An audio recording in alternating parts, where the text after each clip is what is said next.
Jesús dijo que los últimos tiempos serían como los tiempos de Noé. Luego, para conocer lo que va a suceder en los últimos tiempos, hay que indagar cómo fue la generación de los días de Noé, donde había engendros, donde se mezcló el mundo espiritual con el mundo natural. Si no, de ahí eran los gigantes. No, la palabra gigantes en hebreo no es nefilín, es anak. Se mezclaron seres espirituales con mujeres, una maldad constante y permanente, hasta el punto que Dios dijo, basta, hasta aquí hemos llegado, ¿no? Entonces, si eso se va a volver a repetir, quiere decir que la maldad se va a multiplicar de una forma brutal en los últimos tiempos. La pérdida de valores, todo es relativo, nada es absoluto. Ya lo blanco era negro, lo negro es blanco, lo malo es bueno, como el mundo al revés, que es lo que estamos precisamente viendo hoy en día, ¿no? Esa es una de las grandes señales de los últimos tiempos. Otra gran señal que ya se ha producido fue el retorno del pueblo de Israel en mayo de 1948, ¿verdad? Cuando comenzó, por así decirlo, la cuenta regresiva. Esa profecía durante siglos no se había producido, pero ya es un hecho. Ya hay un país llamado Israel, con su bandera, con su himno, con su población, etcétera, etcétera. La recuperación de la ciudad de Jerusalén, que por más de 2000 años no le perteneció al pueblo de Israel, cuando en junio del 67 se pudo recuperar la perla, ¿no?, que es la ciudad de Jerusalén, la ciudad eterna del pueblo de Israel, y ahí comenzaron una serie de acontecimientos muy interesantes. Cosas que se han dado, por ejemplo, en Europa, el continente donde se han llevado las dos batallas más grandes de la historia de la humanidad, la Primera y la Segunda Guerra Mundial, donde han muerto millones de seres humanos. Hoy en día somos amigos, comemos juntos alrededor de una mesa, alemanes, franceses, españoles, italianos, ingleses, etcétera. Esa es otra de las señales de los últimos tiempos. Y tantas cosas que vemos. Pero hay una señal que se tiene que producir sí o sí. Y yo creo, y lo puedo demostrar, creo, con la Biblia, es la manifestación de un personaje que recibe muchos nombres. El más conocido, el anticristo. Pero, por ejemplo, en el libro de Daniel se le conoce como el cuerno pequeño. Pablo lo llama el hijo de pecado, o el hombre de pecado, el hijo de perdición, el inicuo. Va a ser un líder político con una capacidad brutal, con una unción diabólica fuera de lo común, hasta el punto que es la primera vez en la historia que Satanás unge a una persona y le permite ofrecer lo que él nunca ha ofrecido a nadie, paz y seguridad. Ese personaje político, que está a punto de levantarse, va a ser el que va a dar el pistoletazo de salida a lo que se llama el tiempo de angustia de Jacob o la gran tribulación, que dura 7 años, divididos en 2 periodos perfectamente diferenciados, de 1260 días o 42 meses o 3 años y medio, o como dice Daniel, tiempos y la mitad de un tiempo, y todos esos sellos, trompetas y copas que menciona el libro del Apocalipsis se van a ir desarrollando poco a poco. ¿Qué es lo que ocurre con esto? Algo muy importante. ¿Dónde está la iglesia? ¿Dónde encaja el pueblo de Dios en todo esto? A mí me enseñaron, en la escuela bíblica en la que estudié hace más de 40 años atrás, que la iglesia no iba a ver nada de esto, que la iglesia iba a ser arrebatada, la iglesia no iba a ser trasladada a las bodas del Cordero, mientras en el mundo se llevaba a cabo la gran tribulación, y finalmente volveríamos, ¿verdad? Que es cuando todo ojo le verá y toda rodilla se doblará. Bueno, pues esa teoría, porque no es doctrina bíblica, aunque se enseña como es doctrina bíblica, la inventó un cura. La inventó un sacerdote, aproximadamente 150, 160 años más o menos, ¿no? Y el señor Scofield la incluyó como comentario en la Biblia y cayó muy bien, que la iglesia no iba a pasar, ni iba a haber absolutamente ninguna señal que tiene que ver con la gran tribulación. Pero eso no es bíblico. La Biblia dice cuándo se producirá el arrebatamiento de la iglesia y la primera resurrección. Dice, he aquí os digo un misterio. No todos dormiremos, pero todos seremos transformados en un momento y en un abrir y cerrar de ojos. Porque se tocará la trompeta y los muertos en Cristo resucitarán primero. Luego nosotros los que vivimos seremos arrebatados para recibir al Señor en el aire y así estaremos siempre con Él. A la final, trompeta. A la final, trompeta. Señores, ¿cuál es la final trompeta? Pues la que cuenta el libro del Apocalipsis, que dice que son 7 toques de trompeta. Lean ustedes en el Apocalipsis qué ocurre cuando se toca la 7ª trompeta y se van a dar cuenta que tiene que ver con el arrebatamiento de la iglesia y con la primera resurrección, porque la Biblia habla de 2 resurrecciones. Y lo viene diciendo ya desde Daniel capítulo 12, que unos resucitan para vida eterna, y otros para condenación eterna. Y esa primera resurrección se produce al final de la séptima trompeta, como dice Pablo, como misterio revelado en 1 Corintios capítulo 15, versos 51, 52. Por lo tanto, yo creo que estamos a punto de ver la manifestación del anticristo. Y yo sé que algunas personas se pueden llevar las manos a la cabeza diciendo, pero si a mí me enseñaron que eso no lo íbamos a ver. Bueno, es que usted tiene que comprobar a la luz de las Sagradas Escrituras si lo que le enseñaron, si su teología coincide con la Biblia, o usted quiere que su teología o que la Biblia coincida con su teología. Por consiguiente, yo creo que estamos en el tiempo más interesante de la historia de la humanidad, porque estamos a punto de ver, y de hecho ya hemos comenzado a ver, el cumplimiento profético de muchísimas cosas. Por lo tanto, si se están preguntando algunos, ¿entonces usted cree que la iglesia pasará por parte de la gran tribulación? No le quepa a usted la menor duda. Todo el que quiera vivir piadosamente sufrirá persecución. Lea usted los libros de teología de hace siglos atrás y ningún cristiano oraba o soñaba con no pasar por tribulación. Al contrario, era un honor ser perseguido. La iglesia cristiana, el cristianismo, está bañado en sangre. ¿Cuántos hermanos nuestros murieron? Y eran a lo mejor más santos o más espirituales y más consagrados que nosotros. Por consiguiente, no nos tiene que sorprender que nos persigan. Lo que nos tiene que sorprender es que no nos persigan. Lo que nos tiene que sorprender es que no se metan con nosotros. Porque Pablo llegó a decir que los cristianos eran la escoria del mundo en aquel tiempo, ¿no? Por lo tanto, yo creo que la iglesia, muchos no se han enterado y están dormidos, ¿no?, jugando a no sé qué. Pero la iglesia va a pasar un tiempo difícil y de prueba. Y además le viene bien, ¿sabes, Eliezer?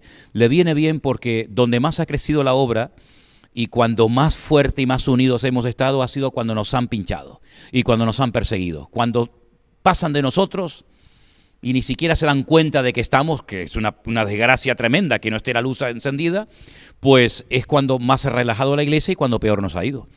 Por lo tanto, lo bueno de todo esto es lo malo que se va a poner todo, ¿no te parece? Se va a poner malo y cada vez peor, porque cuando lees Apocalipsis, lo estábamos hablando antes, fuera de cámara, que es como una mujer que se pone de parto, Exacto. que los dolores van en aumento, claro, hasta que nace, ¿no? Y es horrible cuando vas al libro de Apocalipsis y vas viendo todos los acontecimientos, que ninguno es bueno en los últimos tiempos. Ninguno. Y además una cosa, Eliezer, si el libro del Apocalipsis no es para nosotros porque no nos va a afectar nada, ¿para qué Dios lo inspiró a Juan para que lo escribiera? Si eso no tiene nada que ver conmigo. En todo caso, que se lo mande a un político de turno, ¿no? Pero no, se lo mandó a la iglesia. Mándalo a las 7 iglesias de Asia Menor para que sepan lo que va a pasar.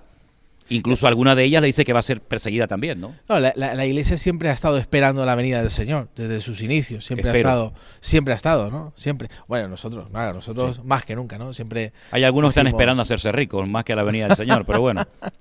Cuando, por ejemplo, has mencionado palabras clave cuando hablamos de los últimos tiempos, como por ejemplo, anticristo, sí, tribulación, sí, son las palabras clave que siempre. Las que más la bestia. suenan, sí. El falso profeta.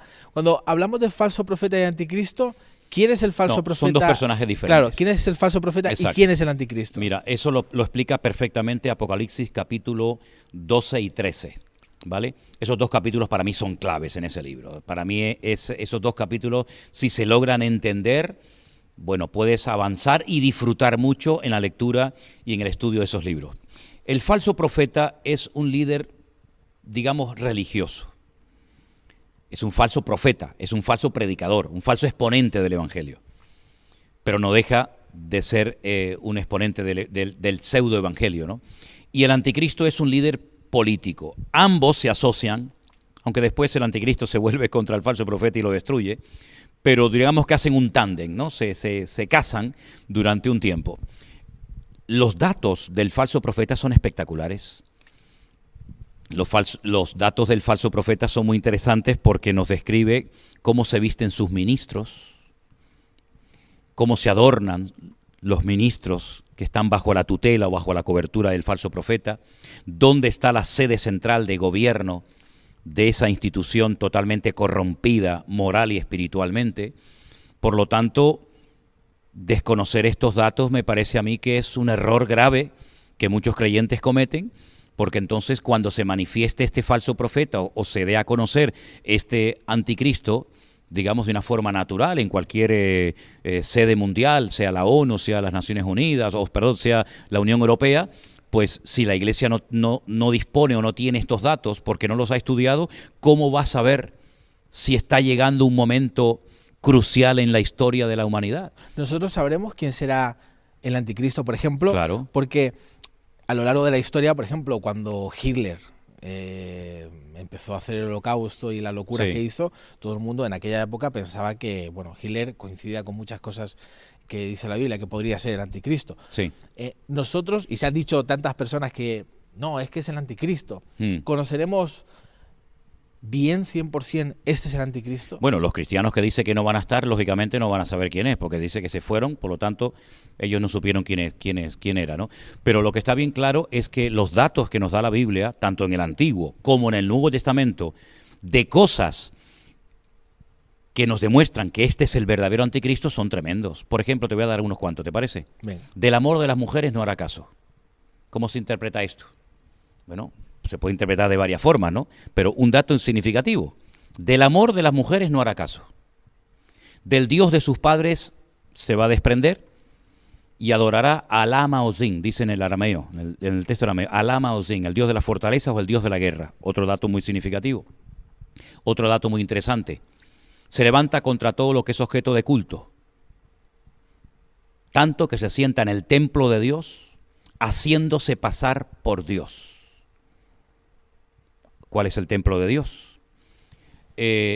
Y otros muchísimos datos que te da la Biblia acerca de cómo se va a comportar este personaje, las alianzas que hará, las naciones que lo van a apoyar, quién le va a dar toda la capacidad, digamos, para poder gobernar en muchas de las naciones de la tierra, por dónde atacará, cuándo atacará, cómo hablará.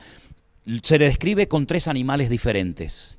Dice que se menciona al león, se menciona al leopardo y se menciona al oso. Esas tres animales son mencionados cuando se manifiesta el anticristo. Claro, lógicamente la interpretación de lo que significan, de lo que representan esos animales, la encontramos en el Antiguo Testamento. En uno de los sueños que tuvo Daniel, cuando dice que él una noche vio a un león alado, después dice que vio a un oso, y después dice que vio a un leopardo con 4 cabezas. Después vio una bestia, pero en esta ocasión dice que cuando el Señor le da la interpretación del sueño, el león representa al imperio babilónico, el oso representa a los medos persas. Los persas son los iraníes, los medos todavía no tienen tierra, son los kurdos que están todavía reclamando territorio y no lo tienen. Y luego el leopardo representa a Grecia. ¿Pero por qué lo representa con 4 cabezas? Porque en el tema profético, en el tema escatológico, los cuernos son naciones y las cabezas son imperios. Cuando Alejandro Magno murió, su imperio fue dividido en 4 y se repartió en 4 de sus generales: Ptolomeo, Seleuco, Casandro y Silimaco. Esos 4 generales tomaron posesión de su reinado y por eso sale como con 4 cabezas. Luego el anticristo aglutina en su persona características de los babilónicos, formas de hablar de los persas y formas de actuar de los griegos.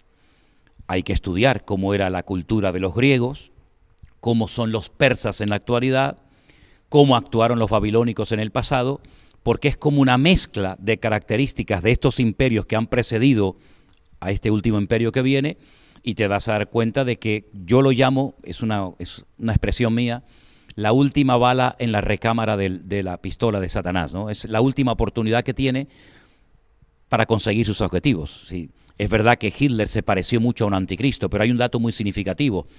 El idioma griego, que fue en el que se escribió el Nuevo Testamento, y el hebreo del Antiguo Testamento son idiomas alfanuméricos. Es decir, las letras son números y los números son letras. Por poner un ejemplo, ¿no? Por ejemplo, si nuestro idioma, que no lo es, fuera un idioma alfanumérico, la A sería el 1, la B sería el 2, la C sería el 3, y así sucesivamente. Las 22 letras del Aleph Bet en hebreo, cada una tiene un valor numérico, exactamente igual que el griego. Juan dice, aquí hay sabiduría, el que lee entienda, que el nombre de la bestia o el número del nombre de la bestia es 666. Es decir, no te da el nombre del personaje, pero te da el valor numérico del nombre. Por lo tanto, cuando uno puede llegar a sospechar de que este puede ser el anticristo, escribe su nombre, sácale el valor numérico y automáticamente lo descartas o dice este puede ser o no puede ser. Por lo tanto, son datos muy, muy significativos. Luego hay un dato también muy importante y es cómo intenta, y lo va a conseguir, controlar la economía mundial.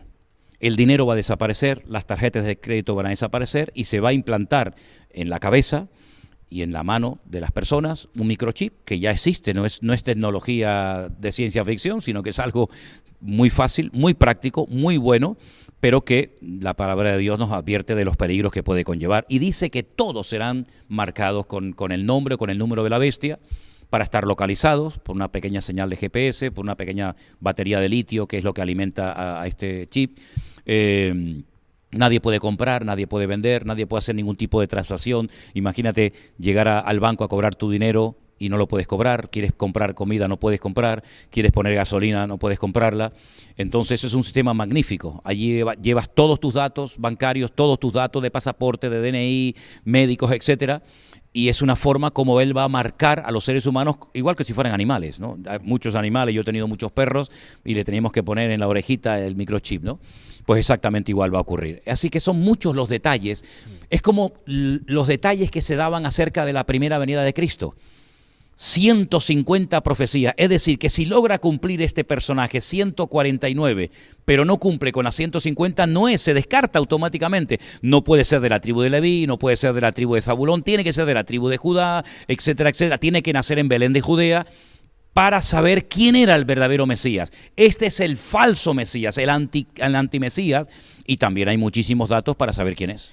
Es interesante lo que dices, porque justamente hace poco leí una noticia hablando de la inteligencia artificial, que esto sería otra pregunta que podríamos hablar, de cómo la inteligencia artificial en los últimos tiempos, o qué papel va a jugar la inteligencia artificial en los últimos tiempos. De hecho, hablando de los datos que decías, de todos los datos que tienen sobre nosotros, Elon Musk no gana tanto dinero de los Tesla, él ha ganado dinero a base de la información que ha recaudado sobre PayPal, todas las plataformas que ha hecho y ha vendido a otras compañías. O sea, eso ha sido.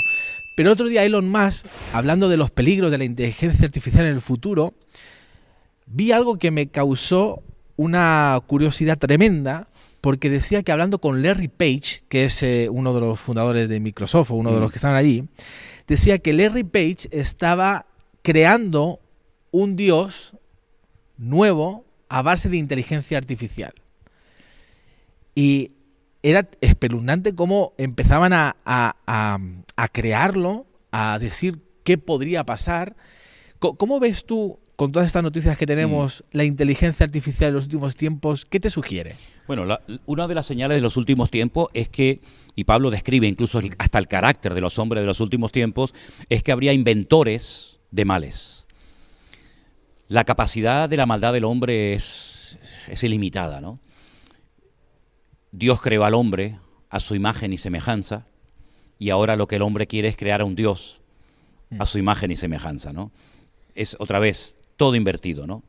Por lo tanto, el Internet, las redes sociales, la inteligencia artificial, claro que va a jugar un papel fundamental en los últimos tiempos. De hecho, cuando en el libro de Apocalipsis dice que el anticristo pone una imagen suya en el templo que habla, bueno, la Biblia nos enseña que las imágenes tienen ojos y no ven, tienen boca y no hablan, tienen oídos y no oyen y pies y no caminan. Pero sin embargo dice que él pone una imagen suya en el templo y habla. Y la gente cuando lo ve, lo adora. Hombre, lo que está bien claro es que no va a poner una estatua como la puso Nabucodonosor en Babilonia, ¿no? Sino que él va a poner probablemente un holograma. Mira, ahora el año que viene se va a dar por primera vez en la historia un matrimonio que nunca se ha dado. Y es una señora que se va a casar con un holograma de esto, ¿no? Un avatar. Sí, una cosa de estas re extraña, que haces así, no está, pero está, ¿no? Entonces, el anticristo va a echar mano de toda la tecnología. De hecho, la tecnología no es buena ni mala, es según el uso que le des. El Internet es maravilloso. Mira, gracias a Internet nos están viendo miles de personas, o millones. Pero, hombre, esto lo puedes utilizar para lo bueno o lo puedes utilizar para lo malo. La dinamita no se inventó para matar a la gente, la dinamita se inventó para otras cuestiones, ¿no?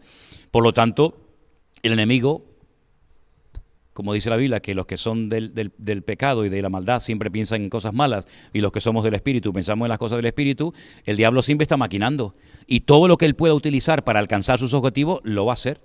Yo siempre he dicho que nosotros vemos la televisión, pero la televisión nos ve a nosotros. Yo siempre he dicho que nosotros cogemos un teléfono, un celular, como llaman algunos, y podemos hablar y tal, sí, pero es que el celular también te está escuchando a ti constante y permanentemente, sabe dónde estás 24 horas al día. Y tú hablas un día de vacaciones en Hawái y al momento te salen informe de vacaciones en Hawái. Me ha pasado muchas veces, muchísimas veces. Además lo he hecho a propósito y funciona, sí. Totalmente. Hablemos más de Cristo. Sí. Hablemos más del Señor, prediquemos la palabra a tiempo y fuera de tiempo, a ver qué es lo que pasa. A ver si nos sale más. Claro. Por ejemplo, cuando hablamos también de el rapto, que es otra palabra fundamental cuando hablamos de los últimos tiempos. Sí. ¿Qué sabemos en la Biblia con respecto al rapto o al arrebatamiento? Bueno, hay versículos muy interesantes. Por ejemplo, cuando lo que te citaba antes de 1 Corintios 15, dice, no todos dormiremos, pero todos seremos transformados. Metamorfosis es la palabra que aparece, en un momento y en un abrir y cerrar de ojos. Bueno, yo pienso que ahí hay una referencia clara a este tema, ¿no? Algunos lo relacionan únicamente con la segunda venida. Pero Jesús dijo, por ejemplo, que estarán dos en una cama. Uno será tomado y el otro será dejado. Dos mujeres estarán moliendo en un molino. El molino casero, no el industrial, el grande. La una será tomada, la otra será dejada. Yo creo que hay muchas referencias en la palabra de Dios de una desaparición masiva de miles, de millones de seres humanos. Y a mí lo que me llama mucho la atención, que incluso hoy en día hay predicadores que dicen que el milenio no existe, que es una forma metafórica de hablar de un periodo corto de reinado de Cristo, que el arrebatamiento no existe, que la segunda venida de Cristo no es así como se ha dicho siempre, sino que es diferente. Sí, a mí me llama mucho la atención que son los mismos creyentes los que ponen en tela de juicio lo que enseña la palabra de Dios, por lo cual millones de hermanos nuestros han dado su vida y han muerto crucificados y quemados en las hogueras por defender esas doctrinas, y ahora resulta que nosotros, los más listos de la historia, cuestionamos lo que otros hermanos nuestros fueron capaces de dar la vida por defenderlo hasta la muerte, ¿no? El arrebatamiento yo creo que es tan real como la silla en la que estamos sentados, Eliezer. Lo que pasa es que es algo tan misterioso. Yo recuerdo en mi época, cuando yo me convertí, era joven, que nos ponían películas en las iglesias sobre el arrebatamiento, ¿no? Y soñábamos, ¿no? Y nos asustábamos cuando mirábamos a un lado y no estaba el hermano y decíamos, nos habremos quedado, ¿no? Parece como que eso se ha ido perdiendo, nos hemos entretenido en otras cosas, y es que el enemigo es un experto en entretener a la iglesia, porque ya a los inconversos ya los tiene en la saca, ya los tiene en el bolsillo, ya son de él. Pero entretiene a los jóvenes, entretiene a los creyentes con otras historias, con otras metas, con otros objetivos, y nos olvidamos de que esta es una de las cosas más maravillosas del mundo, ser arrebatados en vida. Yo siempre prediqué durante toda mi vida que yo no iba a morir, era mi anhelo, no sé, no lo puedo decir a ciencia cierta, pero yo no voy a morir, yo voy a ser arrebatado con el Señor. Pero decir esto hoy en día en ciertos ambientes, decir, este tío está loco, ¿cómo que no va a morir? Eso del rapto no existe. Yo digo, ¿pero qué es lo que ha pasado? ¿Qué es lo que ha pasado de un tiempo a esta parte? Bueno, Dios lo sabe, ¿no? Sí, totalmente. Cuando hablamos, se me ha traspapelado una cosa que tenía para decirte, cuando dice todo ojo le verá, sí, cuando Él venga. Eso es en su segunda venida. En su segunda venida. Eso es en su segunda venida. Ahí, por ejemplo, muchas personas cuando empezamos a tener teléfono móvil y demás, decimos, ahora cobra sentido porque todo el mundo con la pantalla en un directo, por ejemplo, en cualquier plataforma digital, tú puedes ver qué está pasando. ¿Y el que no tiene teléfono? ¿No lo ve o qué? Claro, por eso te digo, este acontecimiento para ti, ¿cómo se va a dar? Mira, ¿sabes lo que pasa? Que nosotros no podemos interpretar la Biblia con los parámetros del siglo XXI. Pero cualquier pasaje no podemos interpretarlo ni como cristianos, y menos el Antiguo Testamento. Imagínate las barbaridades que yo he tenido que escuchar a veces cuando, por ejemplo, dicen, no, es que hay un texto en Isaías, capítulo 6, el llamamiento de Isaías, donde dicen los serafines, santo, santo, santo es el Señor, y entonces santo el Padre, santo el Hijo, santo el Espíritu Santo. Oiga, mire, si usted quiere hablar del Padre, del Hijo y del Espíritu Santo, hay miles de versículos mucho mejor que ese. El tema es que en el hebreo no existe el superlativo. Entonces lo que se tiene que hacer es repetir la palabra. Por ejemplo, en nuestra Biblia tenemos un versículo que dice, tú guardarás en completa paz aquel cuyo pensamiento en ti persevera por cuanto en ti ha confiado. Oiga, ¿la paz es completa o no es completa? Si es de Cristo es completa. ¿Por qué dicen paz completa? Es que en el hebreo no dice así. En hebreo dice shalom, shalom, paz, paz. Porque no existe superlativo, entonces hay que repetir la palabra, ¿verdad? Por lo tanto, cuando queremos interpretar un pasaje de la Biblia, sea cual sea, hay que ponernos en el lugar del que lo escribió, en el momento histórico, ver si eso es un hebraísmo, si es una profecía, si es una metáfora. Por lo tanto, cuando vamos a la palabra de Dios y decimos que todo ojo le verá, ¿por qué necesariamente tenemos que decir, no, será por la televisión, será porque hay satélites, será por...? Bueno, eso es lo que nosotros interpretamos. Pero, por ejemplo, ¿cómo interpretamos lo mismo que va a ocurrir ese día? Que cuando Él venga no será de día ni de noche. ¿Cómo que no va a ser? No, ni de día ni de noche. Es un día que solamente conoce el Señor. No nos cabe en la cabeza. Él dijo, si os he hablado en términos terrenales y no me entendéis, si os hablara en una dimensión espiritual más elevada, no me entenderíais. ¿Cómo es posible que el primer día de la creación Él dijo, sea la luz, y fue la luz, y hasta el cuarto día no creó el sol? Entonces, ¿cuál era la luz? Primer día, segundo día, tercer día había luz, pero no había sol, ni luna. No lo entiendo. Claro, no lo entiendes porque tú lo interpretas desde lo que tú conoces, pero es que hay que ponerse al otro lado. Por lo tanto, el de todo ojo lo verá. Yo no sé si va a ser por el teléfono. Bueno, y el que vive en la selva no verá que Cristo vino. Y el que no tiene teléfono, o el que está en un submarino, no se enteró que Jesús vino. Yo creo que será algo tan espectacular que no hay forma de poder interpretar con la tecnología y con el conocimiento que tenemos actualmente cómo será el acontecimiento más grandioso de toda la historia de la humanidad que llevamos miles de años esperando cuando Él venga en las nubes, y será algo realmente increíble. Claro, lógicamente los que no creen en el Señor ni leen su palabra dirán que estamos locos, ¿no? Pero bendita la cura, porque esta es la bendita esperanza de la Iglesia. En el momento en el que nosotros no vivamos con la expectativa de que mañana me voy con el Señor, ¿a qué nos estamos dedicando? Yo predico y vivo hoy como si fuera el último día de mi vida, porque hace años me dijeron que me quedaba poco de tiempo de vida y mi vida cambió completamente, y entonces me doy cuenta de que ya no podemos hacer planes a tan largo plazo. A mí esa gente dice, no, yo tengo la agenda llena para los próximos 5 o 6 años. A mí me dan miedo, yo digo, como si fueras dueño de tu vida, ¿no? Si ahora salimos de aquí, sabe Dios si esta es la última entrevista o el último programa que hacemos en la vida, ¿no? Por lo tanto, ese día va a ser maravilloso y yo estoy esperando que llegue. Vivo con ese sueño y con esa ilusión. Totalmente. Me encanta escucharte porque me apasiona. Mira, esto es una maravilla, Eliezer, esto es lo más bonito del mundo. Es lo más bonito. Yo me acuerdo cuando era pequeño, mi abuela siempre me hablaba de Gog y Magog.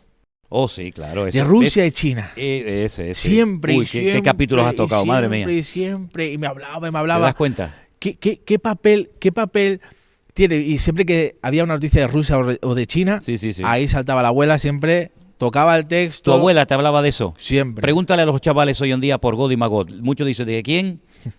¿Te das cuenta de lo que hablaban nuestros antepasados? Totalmente. ¿Te das cuenta de lo que hablaban? Siempre hablaban de la venida del Señor. Claro. Siempre. Nos prepararon para eso. Y no estamos preparando a esta generación claro que no. para la venida del Señor. Claro que no. Por eso quería hablar de este tema también, entre otras cosas. Por Dios. Pero, Gog y Magog, ¿qué papel tiene Rusia y China en medio de la venida del Señor? En esos capítulos que tú has mencionado, ya desde el 36 de Ezequiel es espectacular, porque ahí nos habla del Valle de los Huesos Secos. El Valle de los Huesos Secos es el cementerio, uno de los cementerios más antiguos del mundo, que está en el Monte de los Olivos, donde los judíos entierran a sus muertos, los que pueden, porque ser enterrado ahí vale muchísimo dinero, porque ellos creen que como el Mesías viene de la parte del Monte de los Olivos, pues serán los primeros en resucitar. Cuando el profeta Ezequiel estaba en el cautiverio en Babilonia, el Señor le mostró que ese valle de los huesos secos resucitaría. Y dice, háblales, profetízales, para que entre el Espíritu en ellos. Y es como una visión profética de la restauración nacional y espiritual de Eretz Israel. Yo siempre digo Eretz, tierra de Israel, y no Mediná Israel, que es el Estado de Israel, porque son dos cosas diferentes, ¿no? Para diferenciar una cosa de otra. A partir de ese capítulo en adelante, vemos que Israel, una vez que es restaurado, que ya ha sido restaurado, por lo menos a nivel nacional, mayo del 48, todavía espiritualmente no, todo se va a ir dando de una forma espectacular.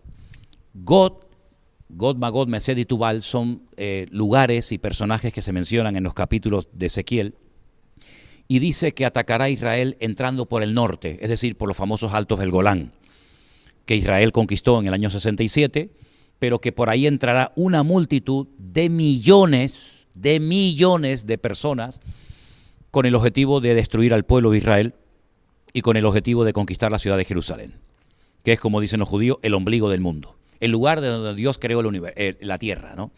Por lo tanto, China y Rusia un papel fundamental. Rusia va a atacar a Israel. Rusia ya está en el norte, ya está en Siria. Rusia está como loco por atacar a Israel. ¿Por qué no ha atacado? Porque Dios no se lo ha permitido. Pero que lo va a atacar no te quepa la menor duda. ¿Por qué tiene tantas ganas de atacar a Israel? Porque esto es hay que entender todo esto desde un trasfondo espiritual. Por eso cuando uno ve las noticias, cuando uno ve la televisión, todos hablan de lo que hay que hacer, de lo que no hay que hacer, el Estado palestino, que los judíos son buenos, que los otros son malos, pero nadie habla del trasfondo espiritual de todo. Aquí hay un trasfondo espiritual. Y ese trasfondo espiritual, ¿cuál es? Es el mal contra el bien. El que destruya al pueblo de Israel demuestra dos cosas. O que Dios no existe, o que Dios es mentiroso. ¿Por qué? Porque Dios dijo que ese país nunca podría ser destruido. Porque Él ha decidido, Él ha pactado con ese pueblo de que Él lo va a defender y ese pueblo va a caer de rodillas y sí o sí, quieran o no quieran, les guste o no, van a terminar reconociendo y mirando a aquel que traspasaron, es decir, al Señor Jesucristo. Por lo tanto, es un conflicto espiritual. Es el reino de las tinieblas contra el reino de luz. Date cuenta que Israel es el único país de Medio Oriente que tiene otro Dios diferente a los jordanos, a los egipcios, a los iraníes, a los libaneses. Entonces es un país que es una piedra en el zapato. Y aparte de eso, no nos olvidemos de que para el Islam es un insulto. ¿Cómo no podemos con un país tan pequeño que representa el 0,2% de la población mundial? Y es un país que no tiene más de 300 kilómetros de largo. ¿Cómo es posible que no podamos destruir a este pueblo después de 7 guerras? Y ahora otra vez que están en guerra. Bueno, es que Dios está protegiendo a ese pueblo. Dice que Él no se dormirá. El que guarda a Israel no se dormirá, ¿no?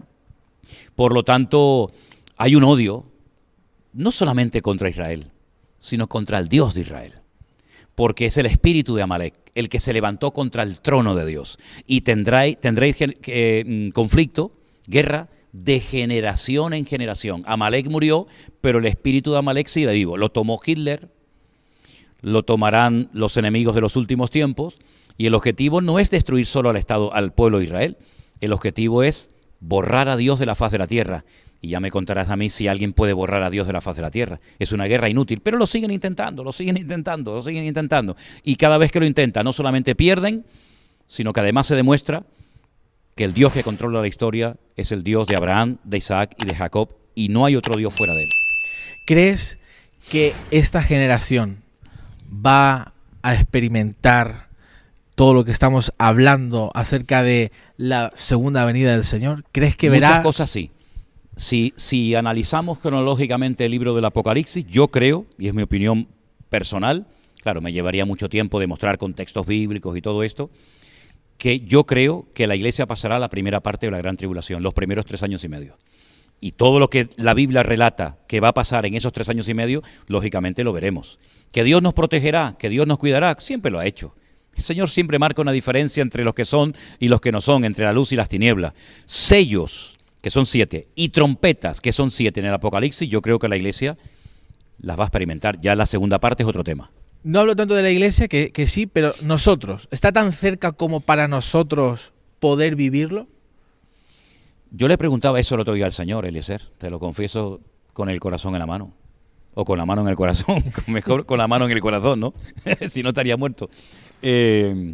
¿Hasta cuándo me vas a permitir ver, Señor? Porque por una parte, yo digo, wow, llevo 40 años predicando de esto y ahora lo puedo ver. Como cuando yo digo a la gente que viene conmigo a Israel, aquí veis la Biblia, en Europa la leemos, aquí la vemos, ¿no? ¿Hasta dónde me vas a permitir ver? Pero como humano, en la carne a veces digo, oh, Señor, guárdame porque no sé si seré capaz de aguantar todo esto sin tu gracia y sin tu misericordia. Aparte tengo un nieto precioso de 1 añito y pienso mucho en él, ¿no? ¿Qué mundo le vamos a dejar a nuestros hijos y a nuestros nietos? Pero Dios nos va a dar la fuerza. ¿Hasta dónde vamos a poder ver? No lo sé. Pero la verdad que el horizonte, humanamente hablando, crea mucha preocupación. Sí, porque desde el 2020, no sé si es una sensación solamente mía, desde el año 2020, cuando empezó la pandemia, yo personalmente he visto una aceleración de los tiempos, el Señor me habló de esto. Claro. Increíble, brutal. O sea, hemos pasado una pandemia y 2 guerras que estamos atravesando y otras cosas más que se están levantando y muchos rumores como nunca antes en la historia. No, y ¿sabe lo que pasa? Que, por ejemplo, hoy en día en una hora ocurre lo que no ocurrió antes en una década. Por ejemplo, lo de la pandemia, lo del marzo del 2020, que ya vamos a hacer 4 años, dentro de poco. Bueno, fue algo brutal. Jamás en la historia de la humanidad había ocurrido algo así. Pero ya lo contamos como aguas que pasaron. Pero es que lo tuvimos que vivir un día y otro día y una semana y otra semana y un mes y otro mes. Y yo prediqué durante meses a sillas vacías en la iglesia en Tenerife, ¿no? Que te quiero decir con todo esto que ahí vimos cómo en una hora te sale un anuncio en televisión y te dice todo el mundo para adentro y nadie podía salir a la calle. ¿Hasta cuándo? Bueno, ahora sabemos hasta cuándo duró, ¿no? Que te quiero decir de que el mundo es muy cambiante y es que no hay tiempo. Es que hay un texto bíblico que a mí sí me ha llamado la atención y lo quiero mencionar, que dice que Satanás sabe que le queda poco tiempo. Pero claro, este versículo se escribió hace 2000 años. Y si hace 2000 años Satanás sabía que le quedaba poco tiempo, ya me contarás a mí ahora, pues le quedarán horas. Le quedarán horas. Si tú le preguntas a muchos judíos ortodoxos, hasídicos en Israel, oye, ¿cuánto tiempo falta para que venga el Mesías? El Mesías, desde su punto de vista, te dicen 1 hora. Es decir, mañana yo no sé lo que va a pasar. Pero tantas bombas atómicas, ¿tú crees que nunca nadie las va a utilizar? ¿Nadie va a tener la tentación de apretar el botón? Yo no me lo creo. De hecho, la Biblia habla de que se van a utilizar armas bacteriológicas, químicas, nucleares, cómo se muere la gente por un efecto de estas bombas. Sí, yo no sé hasta dónde el Señor nos va a permitir ver, pero estamos viviendo en tiempos muy interesantes, de verdad, muy interesantes. Y acelerados. Esta aceleración nos lleva a un año marcado en una agenda, que es 2030. Oh, sí. Agenda 2030, sí. Que tiene, cuando ves todo lo que implica, todas las declaraciones de intenciones que tienen acerca de todo lo que quieren hacer hasta 2030, da miedo. Sí, sí. ¿Lograrán hacerlo hasta 2030? No lo sé, pero da miedo. Cuando lo lees y lo que hay detrás, da miedo. ¿Crees que estos 10 años son clave para la historia? Yo creo que van a llegar hasta donde Dios les permita llegar. Porque no nos olvidemos que aquí el que manda y el que controla la historia, el que quita y pone es Dios. El hombre puede planificar. Mira, Hitler decía que su tercer Reich iba a durar 1000 años y terminó en un rotundo fracaso y ya de los nazis no queda ni la bandera, ¿no? Que te quiero decir con todo esto de que el hombre puede proponer y creer en muchas cosas, pero Dios es el que controla y el Señor es el que va a permitir que se llegue hasta cierto límite. Y además te voy a decir una cosa, y llegará un momento que Dios dice, hasta aquí has llegado. Porque dice que si aquellos días no fueran acortados, nadie se podría salvar. Por lo tanto, lo bonito de todo esto es que esto no es un caballo desbocado, que no tiene control. No, esto tiene control. Y todo está saliendo según el plan de Dios. Ni más ni menos. Porque aquí ni una hoja de un árbol se cae sin permiso de Dios. Por lo tanto, eso es la fuerza y la fe que tenemos de que todo está saliendo según el diseño de Dios, aunque sea fuerte, pero es así. Totalmente, y podríamos hablar tanto de tantas cosas. Seguro. Yo quiero cerrar este podcast, está súper interesante, pero tenemos que ir acabando ya, en una pregunta que se sale del tema, pero no de lo que yo suelo hablar en los podcasts. Te lo he mencionado antes y quería que le mandaras un mensaje a todas aquellas personas que están buscando la persona de Dios para su vida. ¿Cómo saber si la persona que me gusta, que me atrae, es de Dios?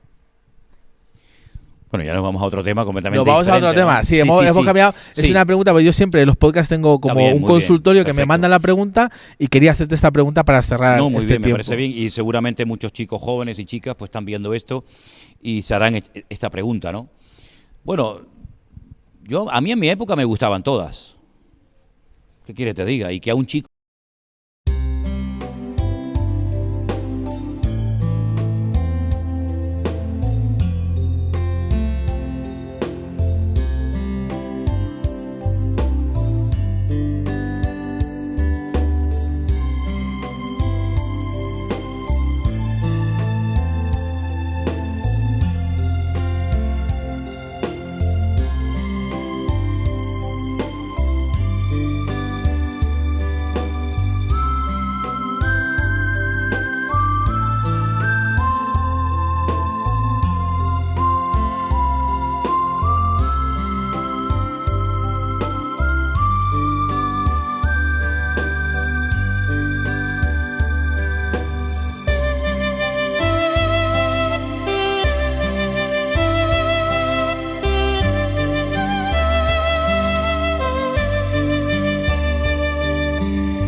In the haze of neon dreams I wander through the night, lost in a sea of stars where your whispers take flight. Electrified emotions, they dance around my heart, in this digital garden where we never have to part. Shadows blend with colors as the beat sets me free.